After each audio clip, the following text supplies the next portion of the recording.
ప్రొద్దుటూరు మున్సిపాలిటీలో అవినీతి చక్రవర్తి ఎవరు? ప్రొద్దుటూరులో ఇప్పుడు జరుగుతున్నది పరిపాలన లేక దందా సామ్రాజ్యమా? మున్సిపాలిటీకి వెళ్తే పని జరుగుతుందన్న నమ్మకం పోయి ముడుపులు ముట్టకపోతే ఫైల్ కదలదు అనే పరిస్థితికి ప్రొద్దుటూరు చేరుకుంది. గత 2 ఏళ్లుగా ఈ మున్సిపాలిటీలో సాగుతున్న భాగోతంపై ఇప్పుడు ప్రతి ఒక్కరి నోట ఒకటే మాట. పేరుకు కమిషనర్ పదవిలో ఉన్న రిమోట్ కంట్రోల్ మాత్రం ఎమ్మెల్యే వరదరాజురెడ్డి చేతిలోనే ఉంది. కార్యాలయంలో మధ్యాహ్నం 1 గంట వరకు కూర్చొని మున్సిపల్ వ్యవహారాలను తన కనుసన్నలతో శాసిస్తున్నది ఎమ్మెల్యే వరదరాజురెడ్డి అని ఇప్పుడు బయటపడాల్సిన వాస్తవం. ఉప్పు లేని కూర ఎలాగో అక్రమం లేని మున్సిపల్ ఫైల్ అలా కాకూడదు అన్నట్టు తయారైంది పరిస్థితి. బొల్లవరం మున్సిపల్ ఫ్లాట్ల వ్యవహారమే దీనికి నిదర్శనం. ఒక ఫ్లాట్ రిజిస్ట్రేషన్ జరగాలంటే 4 లక్షల రూపాయలు మామూలు ముట్టాల్సిందే. ఇప్పటి వరకు 10 ఫ్లాట్ల రిజిస్ట్రేషన్ జరిగిందంటే ఆ 40 లక్షల రూపాయల అక్రమ సంపాదన ఎవరి జోబుల్లోకి వెళ్ళింది? 2 ఏళ్లుగా సాగుతున్న ఈ దోపిడీ వెనక ఉన్న మైండ్ ఎవరు? ఎమ్మెల్యే వరదరాజులరెడ్డి బయటకు మాత్రం నేను నిజాయితీపరుడని, మా ఇంట్లో అవినీతికి చోటు లేదని నీతులు చెబుతారు. మరి మీ కనుసన్నల్లోనే జరుగుతున్న ఈ లక్షల రూపాయల వసూళ్ల పర్వం మీ నిజాయితీకి పట్టిన తుప్పు కాదా? మున్సిపల్ కమిషనర్ తన పదవిని అడ్డం పెట్టుకుని మీ అండదండలతో ఆడుతున్న ఈ ఆట వెనక ఉన్న అసలు భాగోతమేమిటి?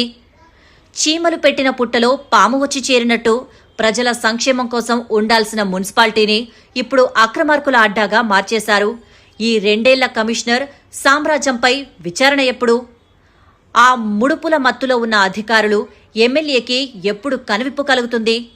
ప్రొద్దుటూరు ప్రజల సొమ్ముతో విందులు చేసుకుంటున్న ఈ అవినీతి పరులపై కఠిన చర్యలు తీసుకునేదెవరు? 2 ఏళ్లుగా మీరు సాగిస్తున్న ఈ దోపిడీకి ముగింపెప్పుడు? ఈ అవినీతి అధికారిపై చర్యలు తీసుకునేంత వరకు నా పోరాటం ఆగదు అని ప్రొద్దుటూరు మున్సిపల్ మాజీ వైస్ చైర్మన్ బంగారెడ్డి అన్నారు. ఈరోజు ప్రొద్దుటూరు మున్సిపాలిటీలో మన మున్సిపల్ కమిషనర్ గారు దందా వ్యవహారం తోటి వెలుగు చూసింది. దానిపైన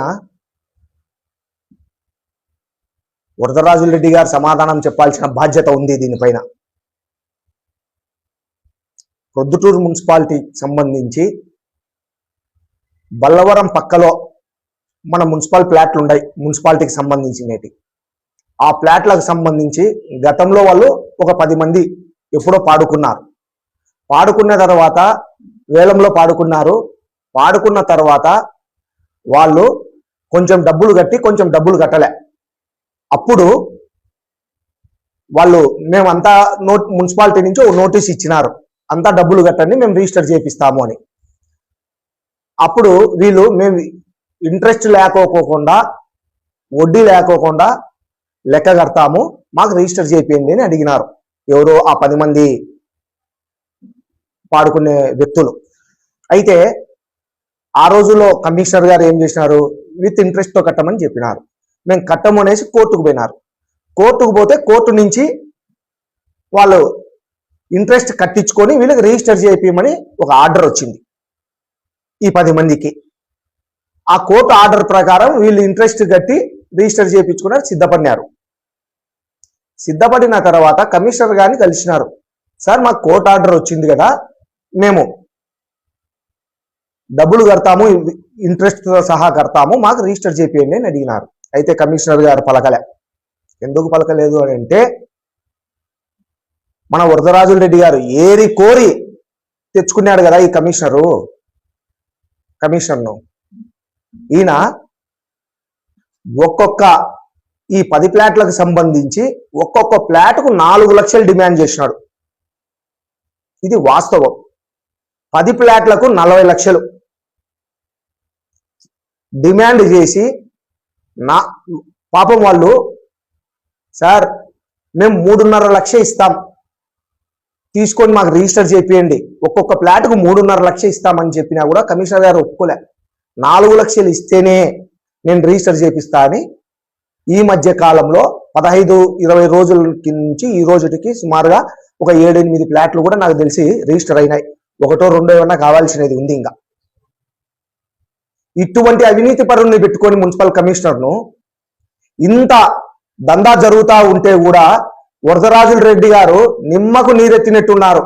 ఎమ్మెల్యే గారు, సార్ ఎమ్మెల్యే గారు, మీరు ప్రతిరోజు మున్సిపాలిటీకి పోతున్నామంటారు. 10 నుంచి 1 గంట వరకు కూర్చుంటున్నామని మీ వాట్సాప్లలో మీ గ్రూపులలో పంపిస్తున్నారు. మేము కూడా చూస్తా ఉన్నాం. ఒక చిన్న విషయం, మీరు 10కి పోతున్నారు, కూర్చుంటున్నారు. పాపం ఏదో ఒక అధికారి 5 నిమిషాలు 10 నిమిషాలు లేటుగా వస్తే ఆ రిజిస్టర్ తెప్పించుకొని హాజరుపట్టి ఉంటుందే, ఆ రిజిస్టర్ తెప్పించుకొని ఆబ్సెంట్ వేస్తున్నావు పెద్దయినా. అది కాదు చేయాల్సింది. పాపం 5 నిమిషాలు ఏదో ఒకటి ఇబ్బందులో సబ్బందులో జరిగి ఉంటాయి, వాళ్ళకి మాత్రం ఆబ్సెంట్లు వేస్తున్నావు. అవి కాదు ఆబ్సెంట్లు వేయాల్సింది. ఇది పెద్దయినా మీ కమిషనర్ భాగవతము. మీకు తెలియకోకుండా మీరు తెచ్చుకునే కమిషనరు ఈ విధంగా ఒక్కొక్క ఫ్లాట్కు 4 లక్షలు తీసుకుంటా ఉంటే దీంట్లో ఎవరికి భాగం ఉంది? మీకు తెలియకుండా జరిగిందా? ఎట్లా జరుగుతుంది మీకు తెలియకోకుండా? ప్రతిరోజు మీరు మున్సిపల్ ఆఫీస్కి పోతున్నారు. ఎక్కువ శాతం ఈ ప్రొద్దుటూరు నియోజకవర్గంలో మీరు ఎక్కువ శాతం మున్సిపాలిటీలోనే ఉంటున్నారు. ఈ మున్సిపాలిటీలోనే మీ కళ్ళ ముందరనే ఇంత అవినీతి జరుగుతూ ఉంటే ఇంకా లేని ఆఫీసులు, మీరు పోని ఆఫీసులు ఇంకెంత జరుగుతూ ఉంటుంది?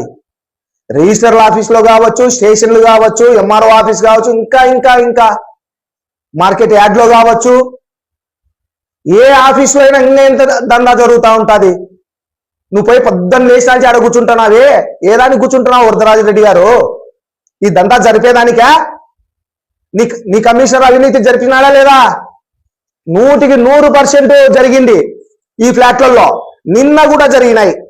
606 జరిగింది నిన్న రిజిస్టర్, 609 ఫ్లాట్ జరిగింది, 612 నిన్న జరిగింది రిజిస్ట్రేషన్ జరిగింది. 4 లక్షలు ఇస్తే గాని ఒప్పుకోలే ఈ కమిషనర్. దీనిపైన నేను సిడిఎంఏకి ఫిర్యాదు చేయబోతున్నా. మా ఎంపీ లెటర్ ద్వారా, మా ఎక్స్ ఎమ్మెల్యే లెటర్ ద్వారా, మా ఎక్స్ చైర్మన్ లెటర్ ద్వారా సిడిఎంఏ గారికి ఫిర్యాదు చేస్తున్నా. దీనిపైన విజిలెన్స్ ఎంక్వైరీ చేయాలా. ఇటువంటి వాడిని తెచ్చుకొని, ఇటువంటి అవినీతి పరుని మున్సిపాలిటీకి తెచ్చి ఇటువంటి మంచివాడని చెప్తావు నువ్వు. ఈ కమిషనర్ భాగవతం ఇది ఫస్ట్ చెప్తానా. ప్రతిరోజు ఒకటి వస్తుంది. ఎన్నో విషయాలు ఉన్నాయి. 1 కాదు, 2 కాదు, 3 కాదు. నువ్వు ఈ లబ్ధిదారులతో విచారించుకుంటేది ఏముంది? నీకు తెలియకుంటే కదా, నీకు తెలిసే జరిగింటుంది అనుకుంటున్నా నేను. ఆఫీస్లో కూర్చున్నాక ఏ ఫైల్ ఎక్కడికి పోతుంది, ఎట్లా జరుగుతుంది, ఏం జరుగుతుంది అని తెలియదా నీకు? ఎందుకు పెద్దయినా మనం పోయేది ఆఫీస్కు? ఎవరైతే 10 నిమిషాలు లేట్ వచ్చే వాళ్ళ ఆబ్సెంట్లు వేయనికే పెద్దయినా? ఏ అధికారి చిన్నోడో, ఒక క్లర్కో, ఇంకొకడో 10 నిమిషాలు లేట్ వచ్చింటాడు పాపం. అతన్ని ఆబ్సెంట్ వేయని కూర్చున్నావా 1 గంట వరకు? ఇటువంటి ఎన్ని చూసేదిలే. ఒక్కొక్క ఫ్లాట్కు 4 లక్షలు పెద్దయినా, 40 లక్షలు ఎత్తినాడు మీ కమిషనర్. దీంతో ఎవరికి భాగం ఉందో మీరే వెల్లడించాల. ఇటువంటి తప్పుడు కమిషన్ను తెచ్చుకొని మీరు పరిపాలన చేస్తా ఎన్నో విషయాలు ఇతని ద్వారా మీరు అన్ని తప్పుడు పనులు చేపిస్తున్నారు. 1 కాదు, 2 కాదు.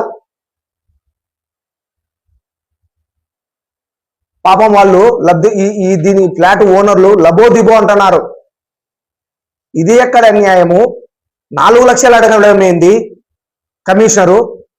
ఏదో 10,000 20,000 క్లర్కులో వాళ్ళ ఇల్లు తీసుకుంటున్నారంటే ఓకే. 4 లక్షలు కమిషనర్ డిమాండ్ చేసి తీసుకోవడం ఏందని వాళ్ళు కంటకు కన్నీళ్లు పెడుతున్నారు పెద్దయినా. ఎవరికైనా బాధే. ఒక ఫ్లాట్కు 4 లక్షలు ఇవ్వాలంటే ఏమైనా అవినీతిగా పనిచేసినాడా ఇతను? ఏమన్నా కోర్టు నుంచి వచ్చే ఆర్డర్ను ఇంప్లిమెంటేషన్ చేసి రిజిస్ట్రేషన్ చేపించే దానికి 4 లక్షలు డిమాండ్ చేయడం ఏంది? నువ్వు నీ ప్రమేయం లేకుండా ఎట్లా డిమాండ్ చేస్తాడు ఆయన?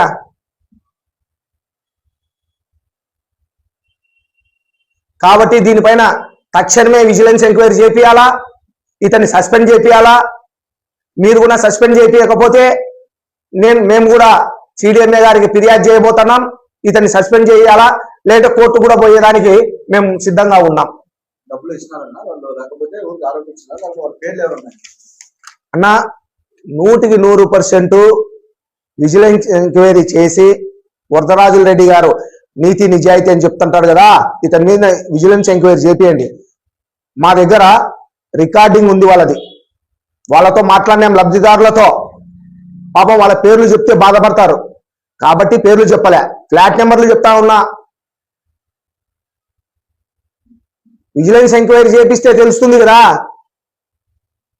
దీనిపైన విజిలెన్స్ ఎంక్వైరీ పెట్టి అప్పుడు నిజాయితీ ఒప్పుకుంటా, వరదరాజుల రెడ్డి గారి నిజాయితీ ఒప్పుకుంటాం. మంది కాంట్రాక్టర్ల పైన వర్కుల పైన విజిలెన్స్ ఎంక్వైరీ పెట్టినావు కదా, 7 కోట్ల విలువ చేసే వర్కుల పైన వరదరాజుల రెడ్డి గారు మీ కమిషనర్ మీద ఇదే లెటర్ పెట్టి సీఎంకి ఇచ్చే విజిలెన్స్ ఎంక్వైరీ చేపి అప్పుడు నిజాయితీ ఒప్పుకుంటాం. ఆ రోజు అంత స్పీడ్గా అవినీతి జరగని దానిపైన ఇచ్చినావు, ఈ రోజు అవినీతి జరిగిన దానిపైన నీ లెటర్ ఇయ్యి.